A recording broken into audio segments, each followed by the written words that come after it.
दर्शक मित्रों, अब हम जा रहे हैं व्यास गुफा की ओर। आपको व्यास गुफा का दर्शन हम करवाएंगे। हम जा रहे हैं व्यास गुफा।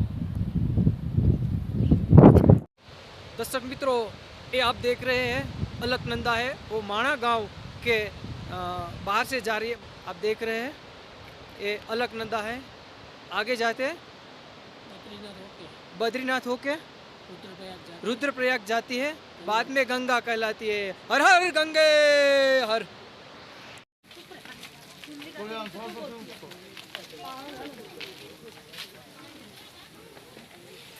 अब आने वाली है व्यास गुफा।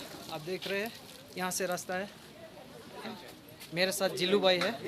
जिलू भाई ने मेरी काफ़ी मदद की है ये वीडियो शूटिंग के लिए। ये भी अब हम थोड़ा थक गए तो थोड़ी चाय पी लेते हैं। जय बद्रीनाथ भगवान।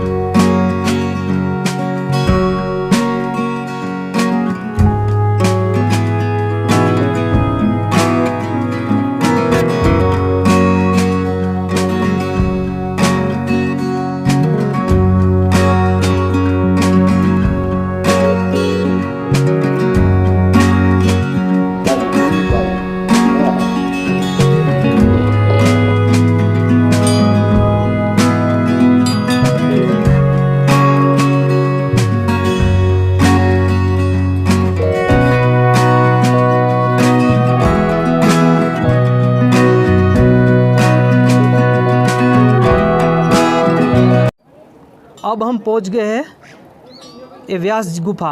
व्यास की गुफा की क्या महिमा है, व्यास जी ने यहाँ कहाँ रचना की शास्त्रों की, उस संपूर्ण जानकारी यहाँ के पुजारी हमको बताएंगे। महाराज जी, हमारे श्रोताओं को आप बताइए ताकि उसको भी उसकी सच्ची महिमा मालूम पड़े।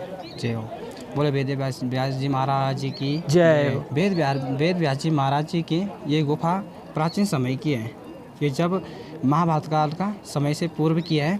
तो वेद व्यास जी महाराज जी ने यहाँ पे 18 पुराणों की रचना की है।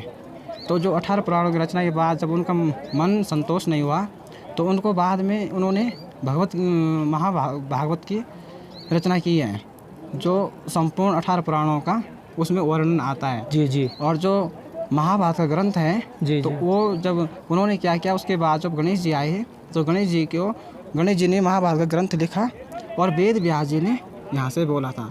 क्योंकि उन्होंने क्यों बोला है, वो इसलिए बोला था कि जब समय कम रह गया था, उस समय जो त्रेता द्वापर का था, तो उस समय कलयुग जो है बहुत जल्दी शीघ्र आने वाला था, इसलिए समय उनके पास नहीं था। इसलिए गणेश जी को आह्वान किया गया था और गणेश जी को यहाँ पे बुला दिया गया था और उन्होंने दोनों हाथों से लिखा था। क्योंकि गणेश जी बुद्धि के सर्वश्रेष्ठ ज्ञाता थे और उन्होंने दोनों हाथों से लिखा था।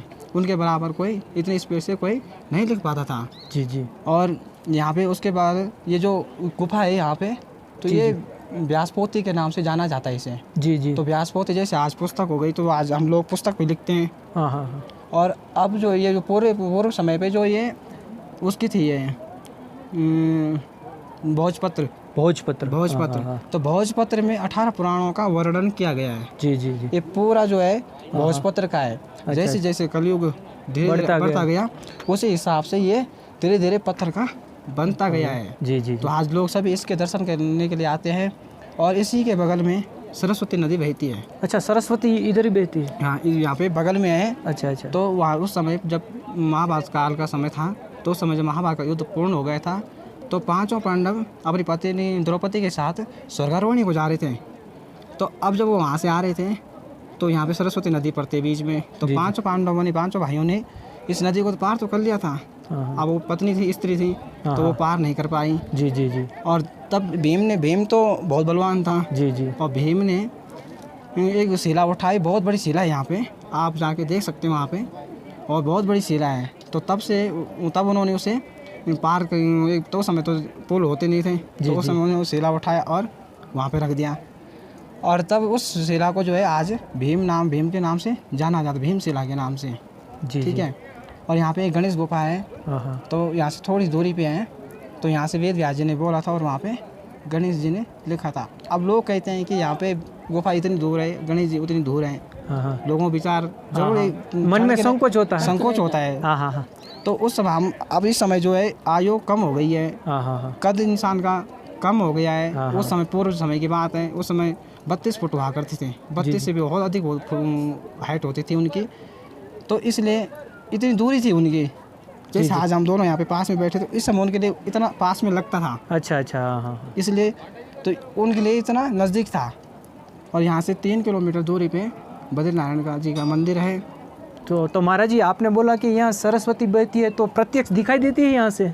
तो यहाँ पे जब यहाँ पे महाभारत का ग्रंथ लिख रहे थे, हाँ हाँ तो उस समय जब उनको हो रहा था, डिस्टर्ब हो रहा था किसको, गणेश जी को। हाँ हाँ तो गणेश जी ने उनके बार बार प्रार्थना करने के बाद बोला कि इसे आप ना शोर कम करो, क्योंकि यहाँ सरस्वती जो नदी है उनका शोर बहुत ज़्यादा होता है। अच्छा अच्छा तो उन्होंने नहीं मानने के बाद जो है उन्होंने अपने हाथ से यहाँ पे मुष्टिका मारी थी और वो वहाँ से लुप्त हो गई अच्छा है। यहाँ से लुप्त हो गई है जी।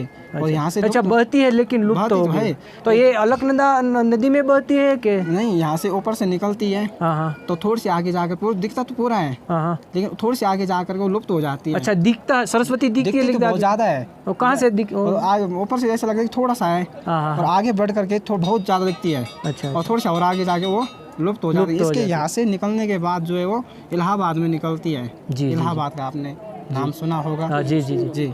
तो वहाँ पे वो सरस्वती नदी निकलती है। दर्शक मित्रों, यहाँ 17 पुराण और 18वां आप देखते भागवत महापुराण की रचना यहाँ से हुई थी। ये वेद व्यास जी ने अंदर से पूर्णा हुई थी। तो मैं भी 5 मिनट उधर गुफा में बैठा हूँ, तो ऐसी आपको ऊर्जा मिलेगी। मुझे तो ऐसा फील हुआ कि उसकी ऊर्जा ऐसी मिली कि एक अलग सी अंदर से शक्ति मिलती है, ऐसी मुझे यहाँ की फील हुई है। आप भी यहाँ बद्रीनाथ में आके यहाँ व्यास गुफा में आइए, उसका दर्शन कीजिए। गुफा का महत्व तो है, लेकिन यहाँ स्थान में आप कहीं भी बैठ जाओ तो आपको ऊर्जा मिल सकती है। जय बद्रीनारायण भगवान की। गुफा तो क्या, कहीं पर भी आप बैठेंगे तो यहाँ की ऊर्जा अगर कोई भी महसूस करने वाला होगा तो उसे पूर्ण ऊर्जा प्राप्त होती है। और जो लोग ऐसे आएंगे जाएंगे घूमते फिरते, उसको कुछ नहीं है, वो केवल दर्शन ही कर पाएंगे। और ऊर्जा महसूस करने वाली बात है, जो महसूस करेगा उसी को प्राप्त लग होगा। जी महाराज जी, आप हमारी संत प्रेमी चैनल में जुड़े, इसके लिए आपको धन्यवाद, प्रणाम, वंदन।